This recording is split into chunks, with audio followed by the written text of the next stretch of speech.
क्या आपको पता है कि फेमिनिस्ट इतिहास में 24 अक्टूबर की तारीख क्या मायने रखती है?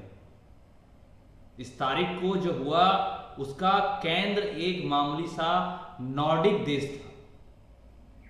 एक महज 1,30,000 की आबादी वाला छोटा सा देश आइसलैंड। बात जब बराबरी की होती है तो ऐसे कई मर्द हैं जिन्हें लगता है कि औरतें काम नहीं करती।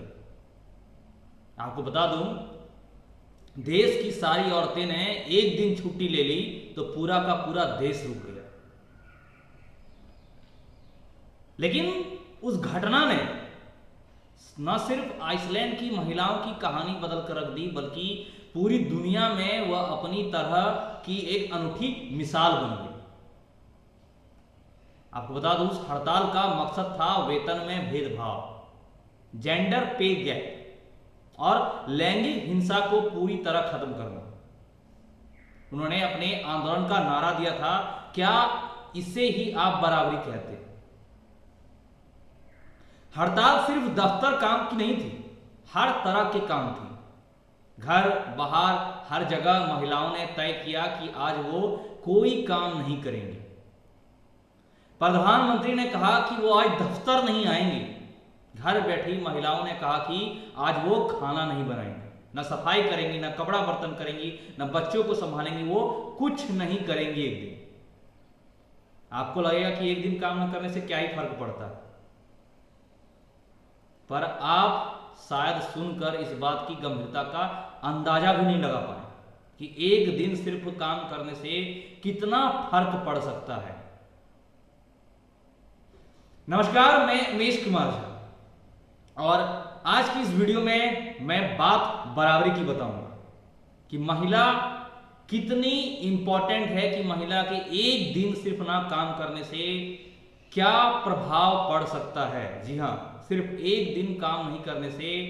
आपको बता दूं, ये कहानी उस घटना की है, उस कहानी जिक्र बताऊंगा जहां पे महिला के एक दिन सिर्फ ना काम करने से पूरा का पूरा देश रुक गया था। इस बात की गंभीरता को जानने के लिए आपको हम 48 साल पीछे ले चलते। तारीख थी 24 अक्टूबर साल 1975। पूरी दुनिया की तरह आइसलैंड में भी औरत और मर्द के बीच असमानता की खाई बहुत गहरी थी। घर से लेकर बाहर तक हर जगहों मर्दों की सत्ता थी। 1975 के जमाने में वो ताकत की पोजीशन में थे। देश की 90% से ज्यादा संपदा पर मालिकाना हक रखते थे।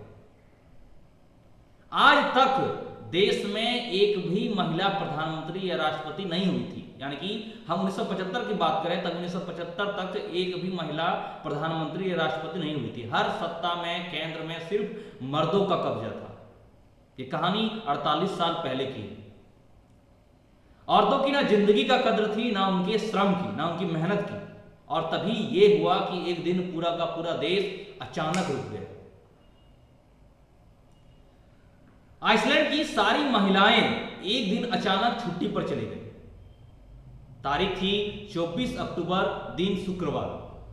आइसलैंड के इतिहास में वह दिन द लॉन्ग फ्राइडे के नाम से जाना जाता है।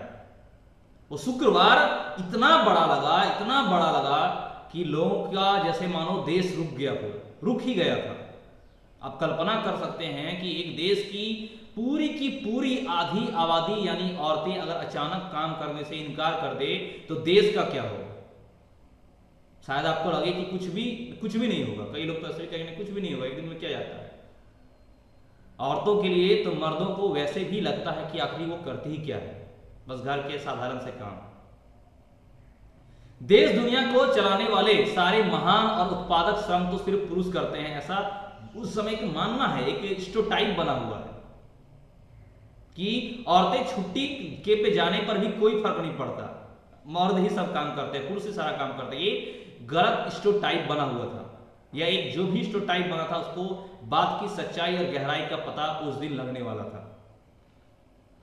मर्दों के इसी सातिर मुगलाते को दूर करने के लिए, इसी स्टेरियोटाइप को दूर करने के लिए, इसी मन की सोच को दूर करने के लिए औरतों ने एक कदम उठाया था आज से 48 साल पहले।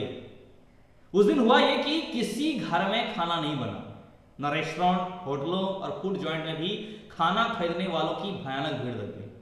जब घर में खाना नहीं बना तो सारे रेस्टोरेंट, होटल, फूड जो स्टेशन थे, रिफ्रेशमेंट, सब जगह भयानक भीड़ लग गई। मानो कि किसी बच्चे को सुबह उठकर स्कूल के तैयार नहीं किया, किसी बच्चे को नैपी नहीं बदली गई माओ ने, किसी माँ ने किसी को खाना नहीं खिलाया, इसके पोतड़े नहीं धोए, वो सब की सब घर से निकलकर सड़कों पर उतर आए। अकेले आइसलैंड की राजधानी रेक्याविक में 30,000 औरतें सड़क पर थीं, सिर्फ राजधानी में। घरों का सारा कामकाज अचानक ठप पड़ गया और मर्द इस जिम्मेदारी के लिए तैयार नहीं थे जो अचानक उनके सिर पर आ पड़े। बहुत सारे पुरुष उस दिन दफ्तर जा नहीं पाए, अकेले भूखे बच्चों को छोड़कर भला कैसे जाते। बहुतों को बच्चों को साथ